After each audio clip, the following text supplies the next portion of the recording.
জগদ্ধাত্রী পুজো উপলক্ষে মেলা হচ্ছিল। বাড়ি গিয়ে দেখলাম মেলা হচ্ছে, তো চলে গেলাম একটা বান্ধবীর সঙ্গে। আমরা এই মন্দিরের ভেতরে ঢুকছিলাম। এখানেও কিছুটা দাঁড়ালো, বললো আমায় কটা ফটো তুলে দে। এখানে কটা ফটো তুলে দিলাম, তারপরে মন্দিরের ভেতরে গেলাম, প্রতিমা দর্শন করলাম। তারপরে আমরা বাইরের দিকে গেলাম। বাইরে গিয়ে একটু নিজেরা ঢংচং করে নিচ্ছিলাম। তারপরে প্রত্যেকটা দোকান ঘুরে দেখছিলাম, যদিও বা কিছুই কিনিনি। এই ক্লিপগুলো দেখলাম। ক্লিপ দেখা শেষে এইটা দেখছিলাম, এটা কী জিনিস আমি সত্যি জানি না, কিন্তু বেশ ভালোই লাগছিল। আবার লাবুবুও দেখলাম, এটা ভাই কে কেনে আমি জানি না, কিন্তু এটা দেখছি মেলায় প্রত্যেকটা দোকানে উঠেছে।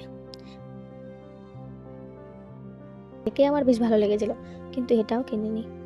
তারপরে এখানে আমার বান্ধবী কটা জিনিস দেখছিল, ও কিছুই কেনেনি।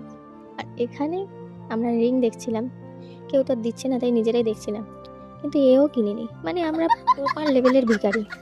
শেষে খাওয়া দাওয়া করে বাড়ি।